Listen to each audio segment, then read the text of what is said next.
Commissioner Lytle is expected to join in about 20 minutes. So we have a quorum. Welcome to all of our guests. Cassie, could you go through the meeting guidance, please? Good morning, Commissioners, members of the public, and staff. To help us have a smooth meeting, I'm going to review just a few decorum rules for all. While the Commissioners and staff are in person, we are still offering a Zoom option so members of the public can attend. If you are attending virtually and would like to speak, you can do so during appearances by the public. As a reminder, this meeting is being recorded and streamed live on YouTube, and the public chat has been disabled, but you can still send messages to the host if need be. Finally, Commissioners, please use your microphones while speaking and make sure your voice is directed towards the mic. When you're not speaking, please ensure that your mic is turned off so others can utilize the mics.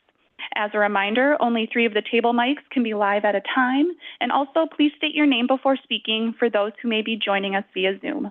Those are the decorum rules of the District Commission. Thank you for following them, and let's have a great meeting. Okay, thank you, Cassie. Bill, any announcements? No announcements. Okay, so we have a welcome for Trey Franklin. Trey's going to be introduced by Chad Peterson.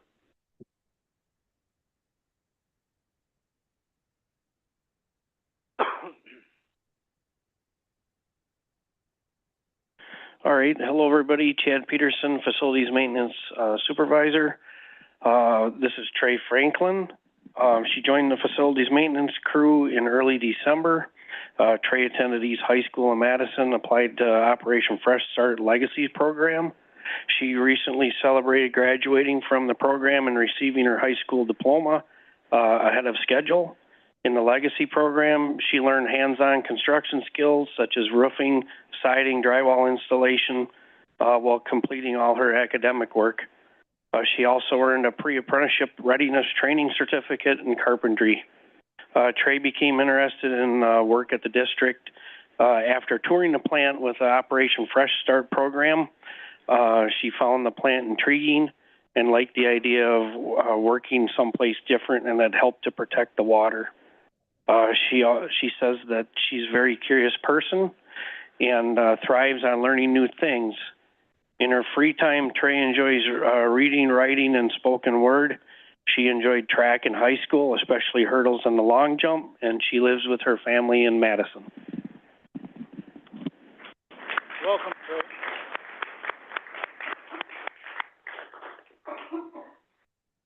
Okay. Then we have Dana Reed's going to recognize for us Lori Dunn's years of service to the district, as Lori will be retiring soon. Dana?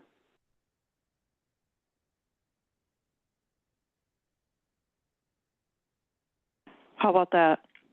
Okay, so I have a proclamation honoring Lori Dunn here. Lori has been at the district for over 25 years. So she will be retiring in January of 2025. And Lori started as an IT programmer in 1998 and worked on applications across all the departments. She provided leadership as our district technology manager for 15 years. A lot has changed as far as technology over her tenure, as you can imagine. She led an IT work group that's grown in size and responsibilities. She worked on many innovative systems and applications for the district. Just a few we're highlighting here. Automation of the haulers' tickets at Headworks, collection system inspections, district LIMS, home well sampling and reporting, and I don't even know what this one is, but the district's first GIS-based map book.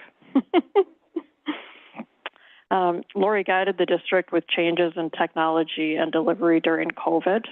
As you can imagine, we had a lot of changes in delivery of equipment and how we did even commission meetings. You went above and beyond providing service in emergency situations and serving on various district committees, and also providing tours of the plant. I know you enjoyed that. Most recently, you provided leadership on our cybersecurity program, including management of a cybersecurity assessment. And also you have great passion for the environment. And you work core to various district biking groups and challenges. So you are appreciated by your fellow staff for your dedication, dependability, integrity, and compassion. So we want to thank you, and here you is your proclamation signed by the President.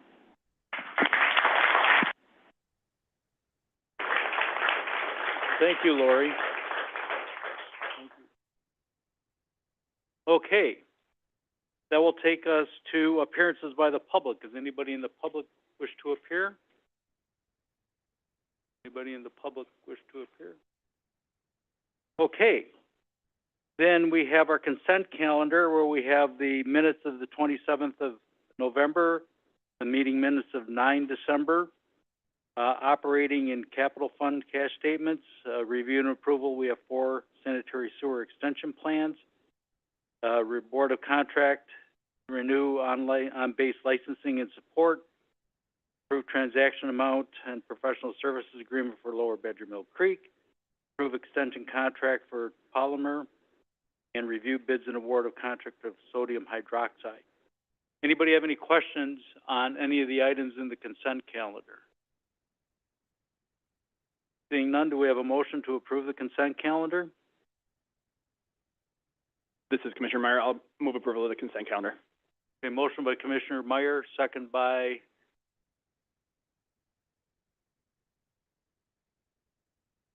Commissioner Freeze. All those in favor say aye. Aye. Any opposed? None. Motion carries. Thank you. Okay, that will take us to our first topic, and that is a project update on the Badger Mill Creek Stakeholder Group recommended project portfolio. Bill and Amanda are going to lead this off. I'm gonna kick this off. Bill Walker, Deputy Executive Director. Get to start the show with a couple sort of stage-setting remarks. First, on behalf of staff, I want to thank everyone who participated in and supported the stakeholder group. I'm not going to list names because I'll leave people out, but this was a significant amount of work and a very valuable effort, and we appreciate everything that everyone did for it. Second, I want to remind everyone what the task is today. Like we do with other information-dense topics, we have split this one into 2 pieces. Today is about presenting information to the Commission. A future meeting will be about Commission discussion and action. Today is the Commission's chance to learn details on who the group were, how it worked, and what it produced. If questions come up today that are relevant to that future meeting, we'll make a note of them and be sure to bring them back at that time. Finally, I want to say what may be obvious. We have not scheduled that future meeting yet because there's a legal matter involving Badger Mill Creek that is still pending, and that legal matter could be relevant to the Commission action on this portfolio. So that legal matter is also not on today's agenda, and we'll work with President Hovell to monitor the situation and make sure that we get the meeting scheduled at the appropriate time. That's all from me. Amanda's going to take it from here. Thank you, Bill. Amanda Wegner, Communications and Public Affairs Director here at the district. So I'm just going to spend a brief moment here kind of recapping the group itself and why it came together. So here on the screen showing logos from all of the participants. So as a component of the Badger Mill Creek decision that was made by the Commission back in May of 2023, that included an offer of $1 million in funding to support the health and resilience of Badger Mill Creek, and to determine how to best allocate that $1 million, we also brought together a stakeholder group. So the intent of that stakeholder group was, again, to bring together interested parties in the watershed, so municipalities, government organizations, nonprofits, and others, to build consensus and to really identify interests in the stream and the creek and the watershed, and then translate those interests into an actionable funding plan, which you will learn about here momentarily. And actually, Mike and Allison, if you guys want to make your way up, that would be great. Mike and Allison were our facilitators. They're just moving to the table right now. So we did want to bring in a facilitator for this group, which it was an excellent idea, and they were really critical to the success of this group. So in one of the first meetings of the Badger Creek Stakeholder Group, and they met over 13 meetings, they kind of talked about what the creek, the watershed, means to them, and started and coalesced around 3 indicators of success, which I've put shorter versions of them here on the screen. And I guess I just want to say, as the project manager for this, was not involved in the conversations and the decision making, but instead had an outsider's view of the group. And it was really wonderful to see the group as it evolved over time, as it came together. And it was very clear at first, participants were a bit guarded, just trying to figure one another out, what exactly we were doing here. But with each meeting, really started to see those barriers start to recede and the collaboration and the camaraderie grow. And it was really great to see the group shift through time and ultimately find success in developing a plan with the support of all stakeholders, and a desire, as you will hear, to continue working together.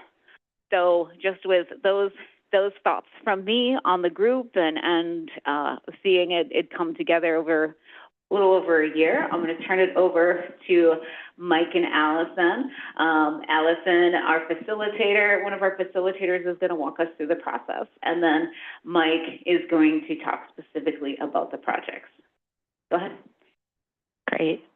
Thank you, Amanda, and thank you, Bill. And for folks who are on the team who are here, can you just wave so folks know how many people in this room were? Yeah.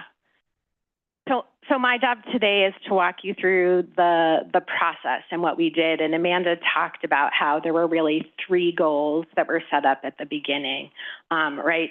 And in this portfolio of projects, the group wanted to prioritize impact on the watershed, creating a portfolio that had broad support from stakeholders, many of whom you see in this room, but others whom you see on the slide and elsewhere. And finally, that long-term strengthening of working relationships, right? How could we use that process of going away and coming back together over 13 meetings with 11 organizations month after month to create stronger working relationships? So what was the process that we built to help make that happen? We designed this project so that it started with information gathering, both things that were curated by Mike and by the group, and also things that, as the project evolved and we learned more about what folks had questions about, people were able to request additional presentations, additional information to help them actually select and narrow the projects. Project selection criteria included impact on water quality, impact on water quantity, impact on the watershed as a whole, and on that stream corridor itself. It also included sustainability of projects, right? So how could we select projects that actually would continue beyond this group? To support broad stakeholder engagement sort of throughout the project, we made sure we had early and ongoing conversations, and Amanda described them, about what stakeholder groups needed, what their interests were, what their capacity was to actually take these projects and run with them afterwards. We did a whole variety of tools within the meetings. Different people have different participation styles, right? Some people are going to come to the table and start talking off the bat. Some people you're mostly going to hear from in writing. Some people are kind of slow burn, and we wanted to make sure that we had everything available so that we could hear from our groups and so that they had time to go back to their organizations and make sure they were being a clear and accurate voice for both the stakeholder group and the organization coming back in. We made sure that every decision we made sort of took a couple months to make. So we would present a decision, we would do a straw poll on it, we might evolve what the question was, what the content of the decision was, and then finally actually take a vote so that folks had time both to learn and think and consult with their organizations. And then finally, just that process, I think, it is, as Amanda said, it was really a privilege and very powerful to watch these groups that had stepped into the room with some trepidation, some of whom had previous relationships, some of whom didn't. Some of those relationships were great and some of them weren't. Really work together to find common cause and build something together. So thank you for allowing me to be part of it, and it was really a pleasure to work with the group. I'm going to turn over to Mike now to talk about what this process built.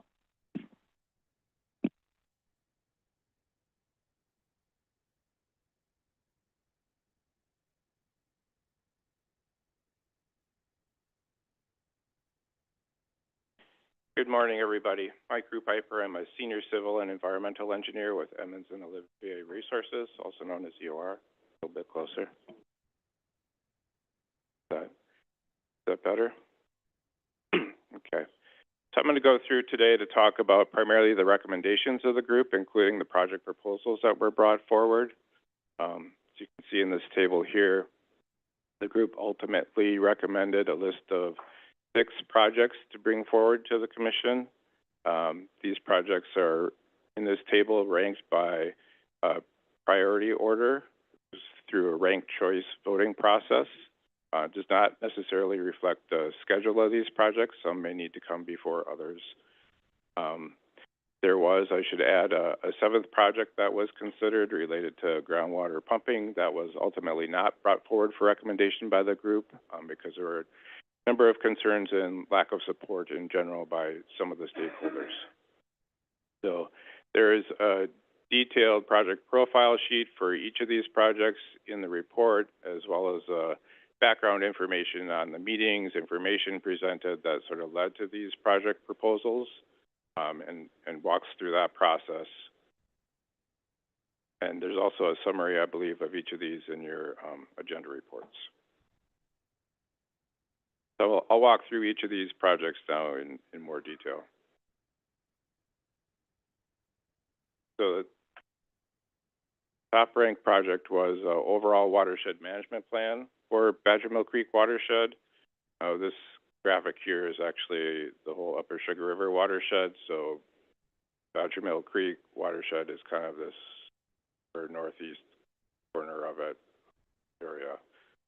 But the idea behind this watershed management plan was that provide data to support good decision making, effective coordination among all the stakeholder groups involved, as well as raising community awareness. So this is intended to provide sort of an overarching, long-range planning component to improving health and resiliency in Badger Mill Creek. It was highly rated for actionable knowledge to support health and resilience. It was consistently the highest level of support among the stakeholder group for this project. And I think that's exemplified by the fact that there were 3 stakeholders who offered to co-lead this project: Upper Sugar River Watershed Association, Capital Area Regional Planning Commission, and Dane County.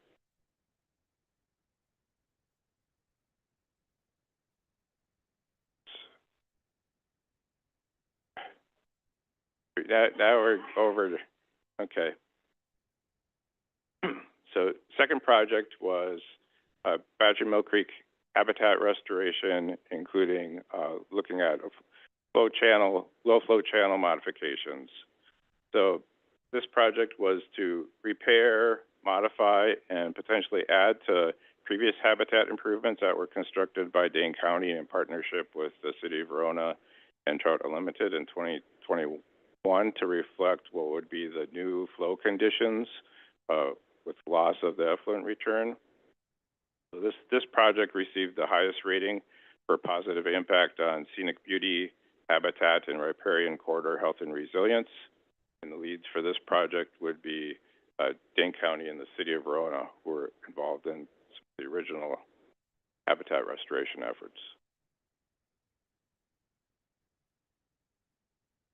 Third project was base flow augmentation, primarily focused on the Goose Lake area. This is a modification of a project that was originally planned by the City of Fitchburg and Town of Verona as a flood control project.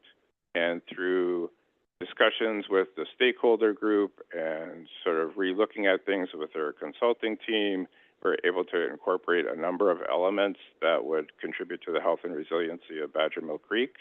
So rather than a large, rainfall event discharge to Badger Mill Creek, they're looking at slower discharge that would contribute more to base flow, adjusting temperature and monitoring dissolved oxygen. So modifications to that project that would really contribute to improving base flow conditions in Badger Mill Creek. And it's important to note that the cost in the project proposal for this project is based just on those incremental changes to improve the project, does not include the original flood control costs.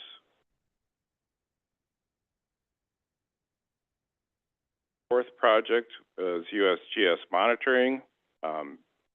This was proposed to provide sort of a longer-term monitoring component to health and resiliency of Badger Mill Creek. So this would look at water quality and flow data for assessment of stream health over time to better inform management decisions. This was highly rated for actionable knowledge to support health and resilience of Badger Mill Creek.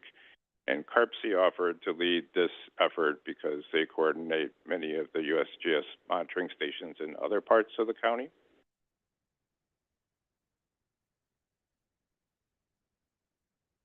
Fifth project that was proposed is groundwater recharge. This was actually ended up being specifically a modeling effort. Early on in the meetings and conversations, there was a lot of look at what potential groundwater recharge projects could be done to contribute additional base flow to Badger Mill Creek. And I think the results basically were that we just don't know enough information at this time to identify those kind of projects. And so the group felt that there was a need to do this additional modeling update to the existing regional groundwater model to better look at surface groundwater interactions in Badger Mill Creek as well as temperature effects. So that model was originally created by Wisconsin Geological Natural History Survey in collaboration with USGS, and this work would be done by them to do this inset model or model update kind of focused on Badger Mill Creek. So it's a modeling effort that would hopefully lead to longer term projects potentially, or identify projects in the longer term that contribute to additional base flow for Badger Mill Creek. And again, CARPC offered to lead this effort because they have coordinated some of the earlier groundwater modeling efforts in the region.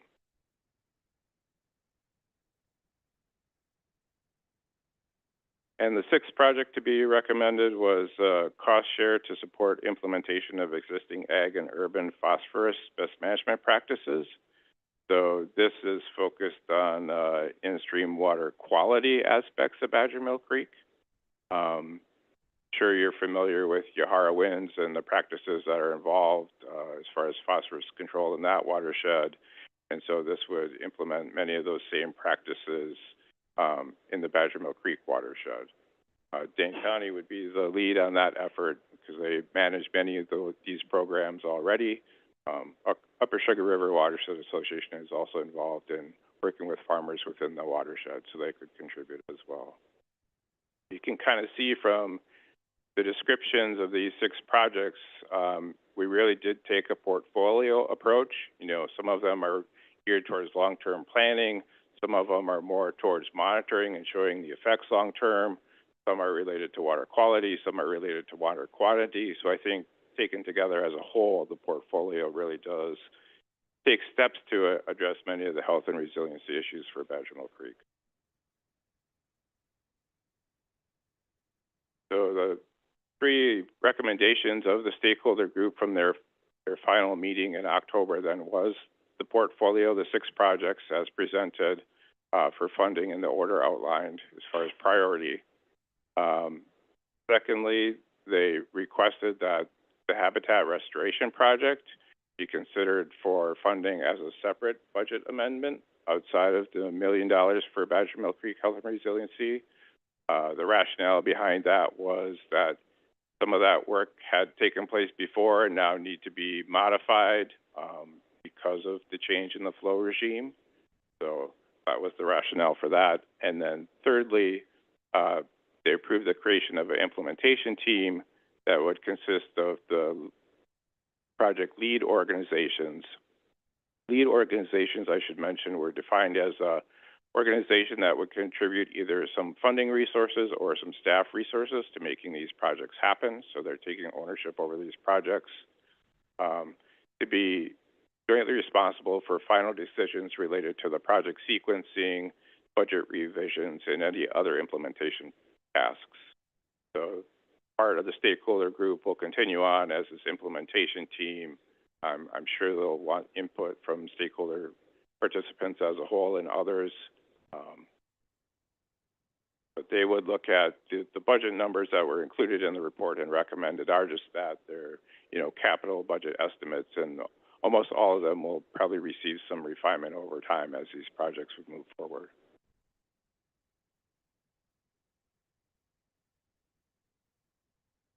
So I think with that, we can try to address some questions if there are any. As we mentioned, we have many of the stakeholders here in the audience too that they can also help speak to specifics about some of these project proposals. Okay, thank you very much for listening. Anybody have any questions? Any commissioner have any questions? And I can't see the online. Is there anybody online? Okay, nobody's got their thumb or hand raised. Okay. Anybody have any questions? Okay, well, thank you very much. We appreciate it. I do want to say that I want to thank the organizations and individuals who participated in the Badger Milk Creek Stakeholder Group and took time to develop this list of projects.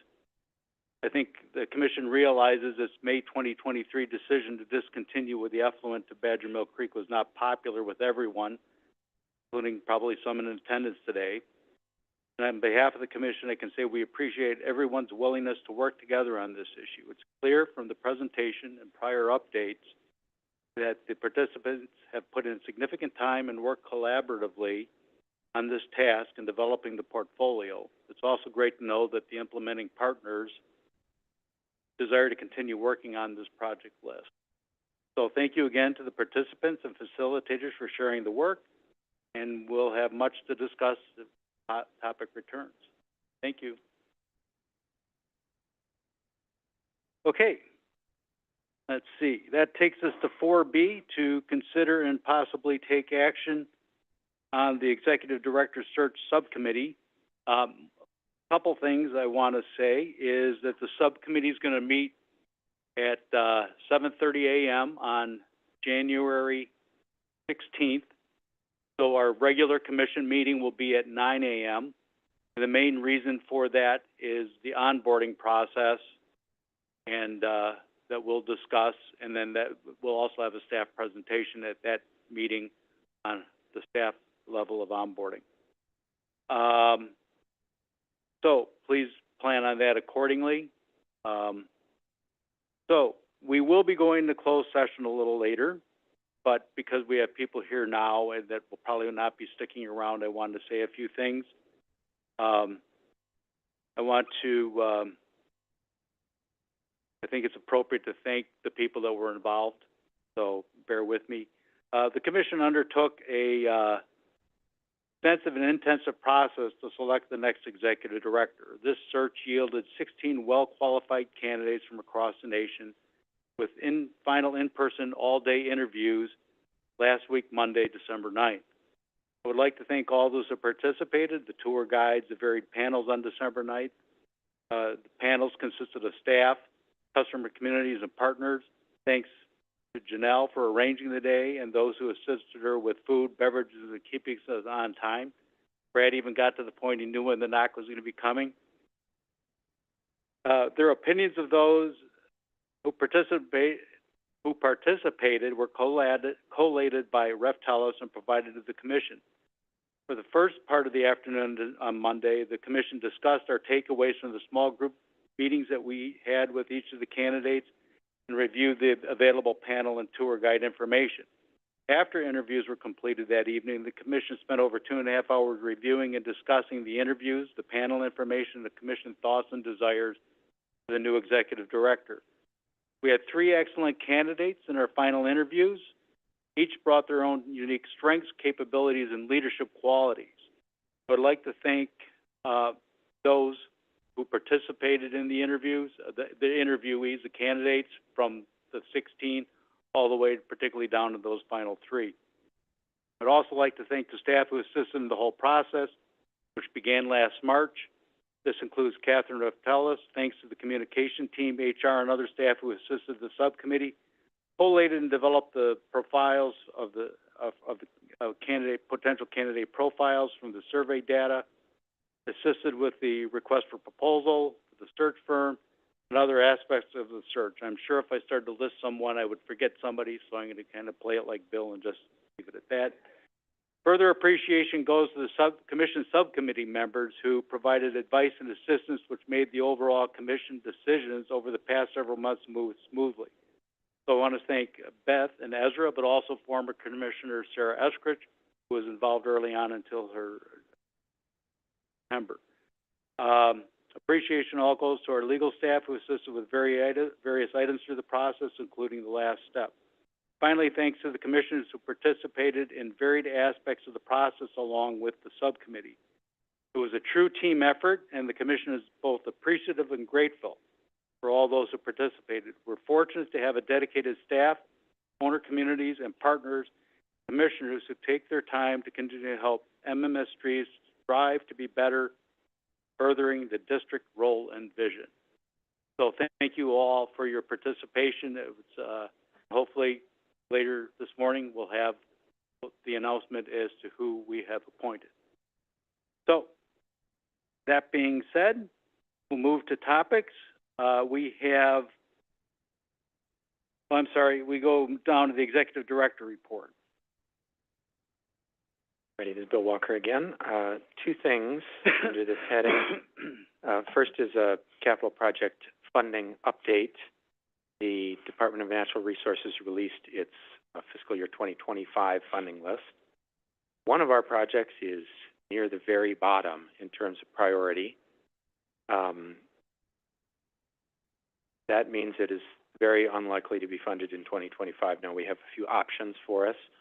One is to, I'm going to put this in quotes, reapply in 2026. It's not a reapplication, it's just wait, see if there's additional funding, which there may be because there is a real effort to ask the state legislature to increase state revenue bond support for this program. So if that comes to pass, then there will be additional funding.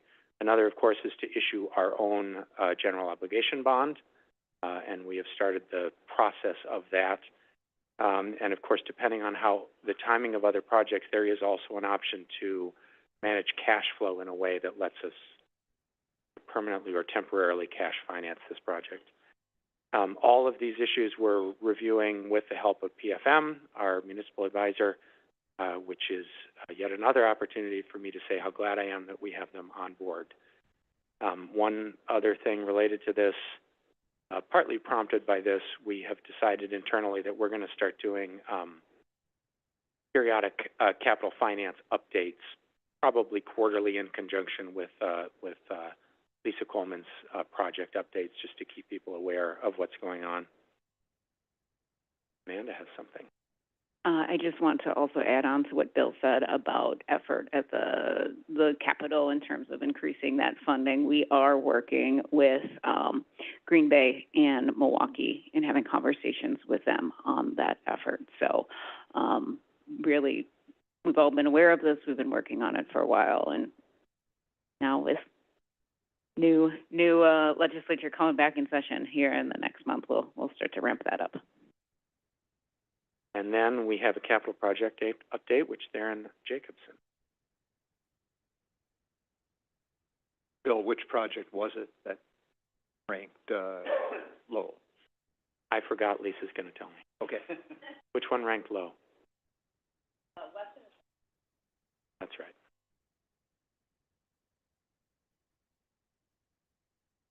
For those who couldn't hear it, West Interceptor Shorewood Relief was the project. Interceptors don't score as well as plant projects in water funding. Good morning, everyone. Aaron Jacobson, project engineer with the district here. I'm here again to give another Nine Springs Valley Interceptor pipe investigation update. And I can tell you we are nearing the end. So to give you a little light at the end of the tunnel, and I'm going to knock on some wood here, but Exactly. Just to give a quick location map for two of the new commission members here, we are west of Fitch-Verona Road between Fitchburg and the city of Verona on the south side of 18151. That is kind of just south of the Nesbitt Road area. See in the middle of the page there the work that we've been working since mid-July, unfortunately. The segment of pipe that was investigated, I kind of got it in a black dotted line there. We're starting at the star, working downstream. It's a 460-foot section of pipe. What we have completed, and I previously updated you before on two of the repairs that were done. One was the August work, which is shown in the picture to the right, and then a trenchless repair that was successful at one of the two joints in September, which led to a multi-sensory inspection that was conducted at the end of the end of October. And throughout November and early December, we had lots of reviews. I also brought a consultant on to assist with that to verify the findings, and ultimately concluded that the best course of action to repair this pipe in the short term is a cured-in-place pipe liner that we've done on other locations. We looked at other options, but this was the only feasible one at this time. So next steps, ultimately, I actually had a kickoff and coordination meeting yesterday with contractors that are helping us with this. We're looking at facilitating this work in the middle of January, assuming weather and lead times are stay on schedule throughout the holidays, which I verified yesterday afternoon already. So, hoping the next update I can give you in February is when this is all done. So I can take any questions at this time if anyone has any. Any questions? Nope, thank you, Theron. Oh, well, yeah, they would be great. I'm gonna ask I like my it. requisite engineering question, Theron. So, Yep. quick question. So what kind of lining is this hot water lining, steam lining, Yeah. UV lining? What are we doing here? We gotta boil this one, so it'll be hot water.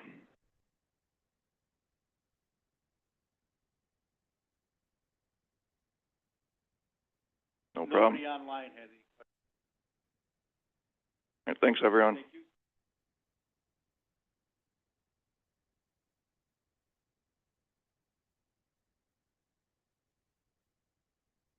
Thanks.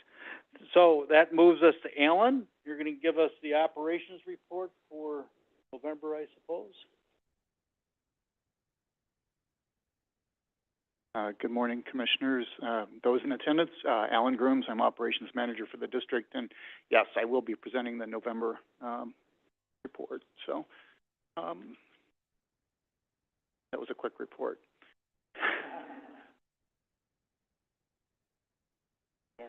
Orange button. There is no orange button.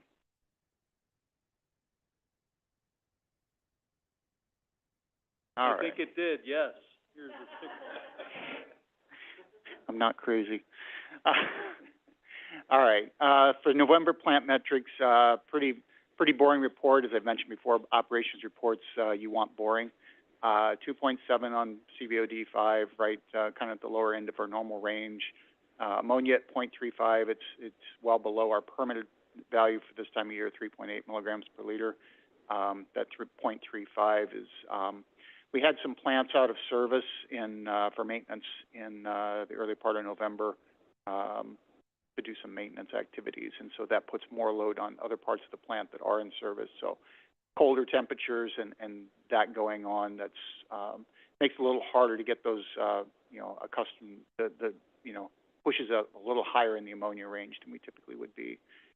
Phosphorus numbers are dropping 0.38, so we're getting kind of still at the higher end of our historical range, but starting to fall back along with our solids numbers. That's kind of typical for cooler weather. We tend to get better performance this time of year. Our last disinfection numbers for the year, 51, under 51, most probable number per 100 milliliter.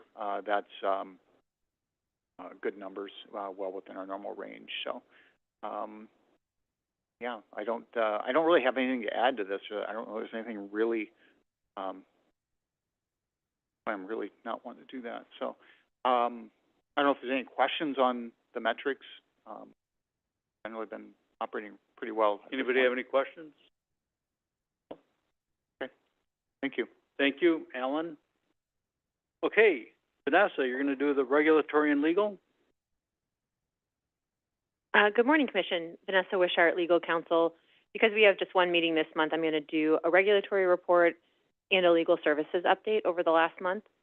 On the regulatory side, I just want to note, as Amanda pointed out, that the legislature is back in session on January 6th, and we're anticipating, Bill and Amanda said, some work hopefully on the Clean Water Fund and making sure that that's funded in a way that can provide funding for all the projects that people are trying to get funded. And I wanted to note one other thing. So EPA has been working on this Method 1633 for a while for PFAS compounds. There was a new rule, a methods update rule signed on December 6th. There will be this is kind of the next step in the process of getting that method formalized under EPA. Once that rule gets public noticed in the Federal Register, which I don't think has occurred yet, there'll be a 30-day comment period on that rule. But then we're anticipating that'll move forward and we'll have that 1633 formalized as a PFAS method under EPA.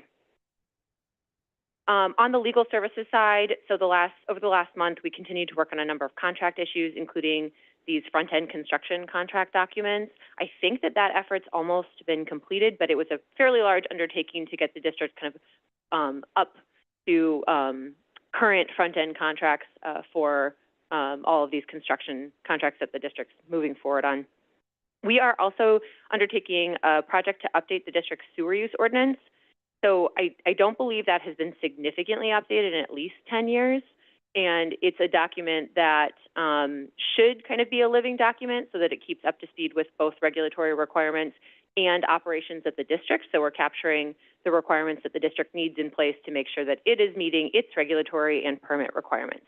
So we've started that effort. Janelle's helping guide us on that and is also putting together kind of a process to make sure that the sewer use ordinance does get updated on a regular basis going forward. We're also continuing to represent the district with respect to Badger Mill Creek and the City of Verona's petition for judicial review on the Department of Natural Resources approval of the water quality plan amendment request. We have a briefing schedule that's been set in circuit court in that case. And that's all I have for you, but happy to take any questions that anyone has. Okay, Greg. Hi, Vanessa. Just a quick, I had heard, have you heard, is that de-icer bill coming back? Have you heard anything on it? Because I had heard that was possible, that they were going to run at that. I had not heard that, but that's something we can definitely keep an eye on going forward. I know there was some back and forth on it last session and it got vetoed. I believe it made it through and got vetoed. And so it wouldn't surprise me if there was an effort to try to get at the underlying issues that were the basis for the veto and move forward with something that would give, at least some help for lowering salt application. Mm-hmm. Anyone else? Don't see any hands up. Okay. Thank you. Thank you. Okay, the future meeting schedule's in the packet, online. And then, as I mentioned, we'll be having the subcommittee meeting on January 16th, 2025 at 7:30 with the regular commission meeting at 9. And also to make everybody aware, I think we'll be having in-person meetings for a while now to better lay of the land with the new executive director and so forth, and new commissioners too. Okay, now we have 2 items to go and discuss in closed session. My understanding is we only need 1 motion to move into closed session, where we will then discuss item A and then B, and then we'll have 1 motion to come out of closed session. So I have to read these.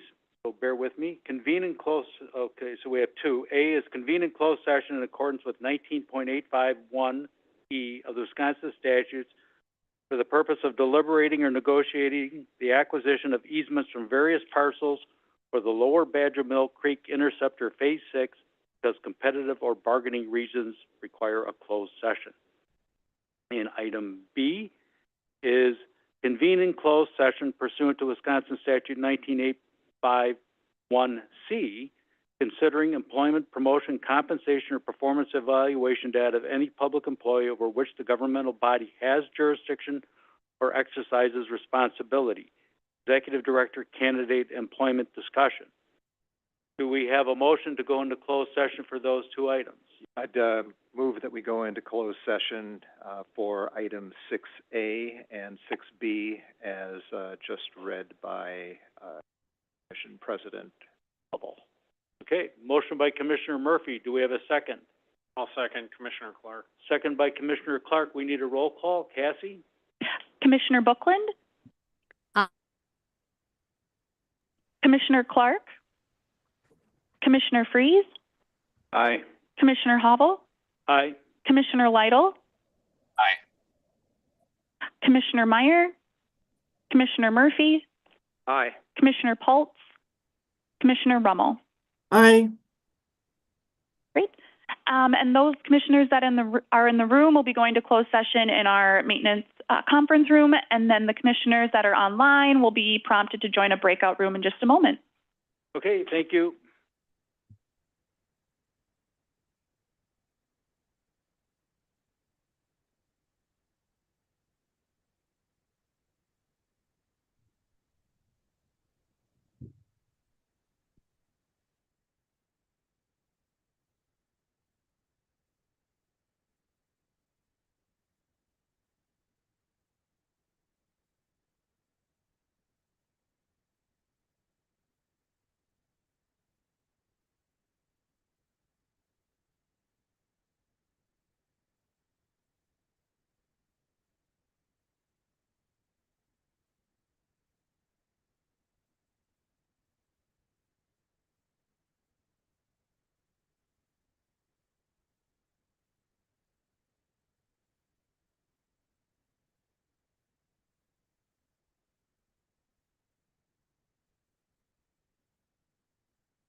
Okay.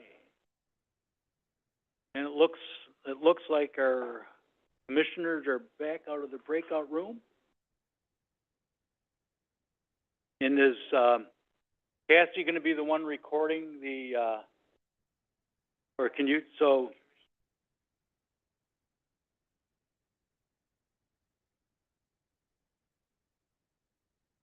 There she is. Okay, we'll wait a little bit for, Commissioner Rummel, who apparently had trouble. Well, it's kind of funny with, you have to hit the right button.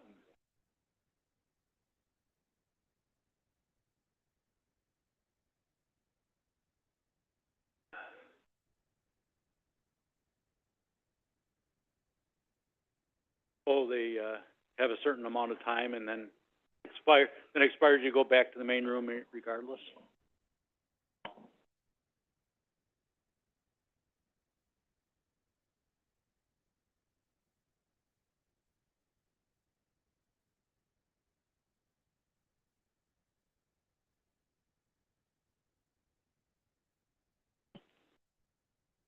Okay, Marcia is back, Patrick and, Beth are back.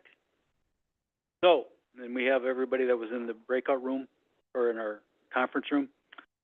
We had a motion by Commissioner Meyer, second by Commissioner Clark to reconvene into open session. And there was a roll call vote, all unanimously aye.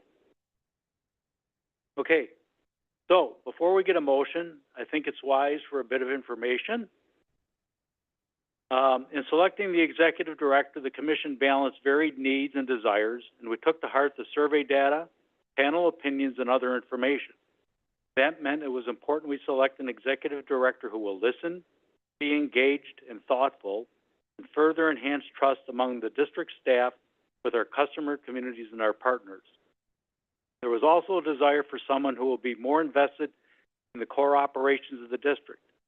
We set out to find a candidate who possessed those qualities and someone who was a fit to lead this organization, but yet not be afraid to tackle aspects of the status quo in order to advance the overall best interests of the district.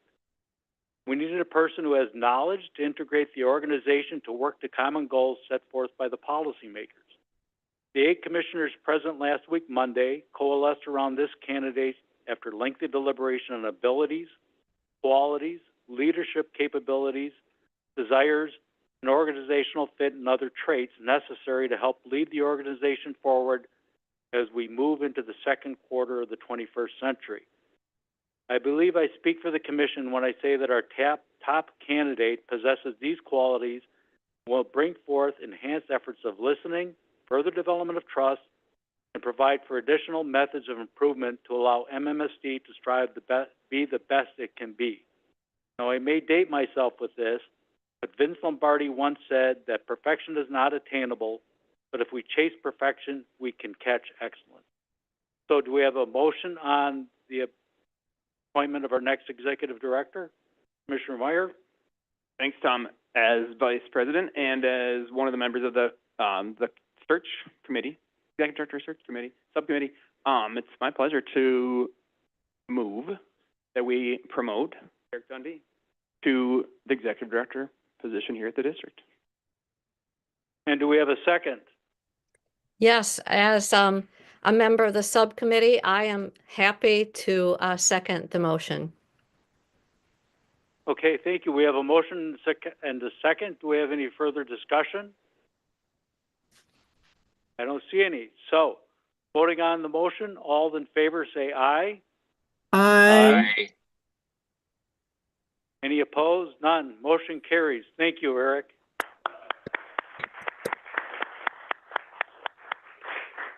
Eric's start date will be January 6th of 2025.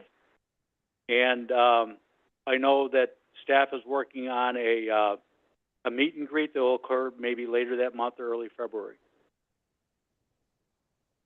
Oh, and the property, that's right. Okay, do we have a motion to approve the resolution on the property, for the property acquisition for Badger Mill Creek extension? Yeah, we kind of got, thanks for reminding us. There's a resolution in the packet. This is Commissioner Freeze. I would vote or I would move approval. Move approval of the resolution. To allow, jurisdictional offers to proceed according to that resolution. Okay.